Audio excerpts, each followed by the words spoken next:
DJ's Boo Breakfast. We've got a Hustler's Corner, a hustler today, Sims D. Mandla.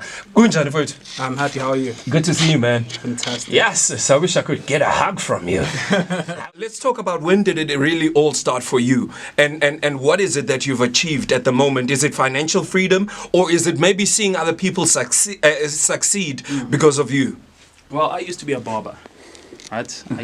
I used to cut people's hair. Okay. Back at my residence in UJ, I used to barb about 300 people a month.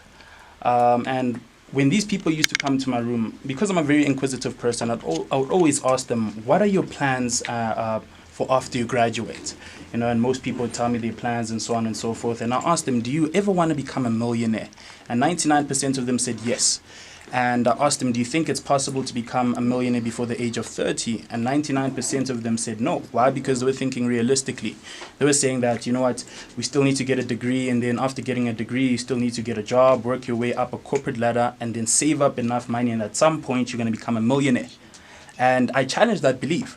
I'm a big believer in the law of attraction. So most of them used to come into my room and they used to see what I call a vision board. A vision board is pictures of basically what you want your life to become. I used to have pictures of basically what I want my life to become on the top of my ceiling. So it was the first thing I saw in the morning when I woke up and the last thing I saw in the night before I went to sleep. So I didn't drop out of school, I left. There's a big difference, right? It didn't make any sense to me. My mom actually wasn't happy about it.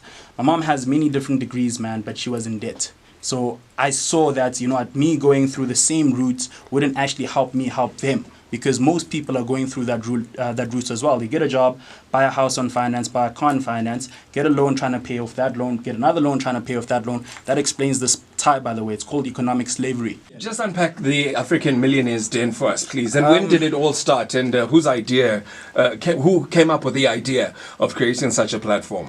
Well, the African Millionaires Den is my baby, right? When I was an aspiring entrepreneur, I had huge aspirations, you know, of starting a business, and I felt that it could revolutionize an entire industry. So the African Millionaires Den is basically a platform for aspiring entrepreneurs to pitch their ideas for seed capital to either fund or grow their existing businesses. It also serves as a platform for already existing forex traders, as a matter of fact, to diversify their investment portfolios, because real forex traders, I'm not talking about the scam artists that you guys are seeing all over social media.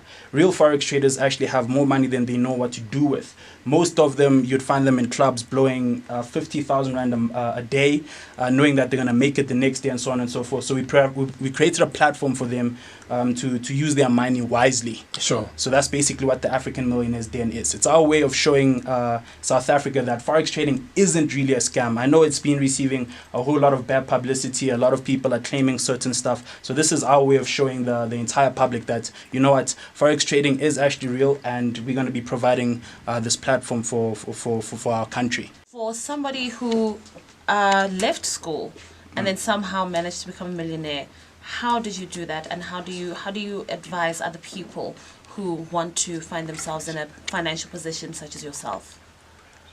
Okay, well, the way most people keep asking me how I became successful, you know, and they look at that entire profile and they say, you know what, you've done so many different things. Was it actually forex trading that made you successful? And then I say no. What made me successful was belief. The most powerful motivational speeches I've ever heard came from people who told me that I couldn't do something, because I was that determined to prove to them that I actually could. So that was my driving power.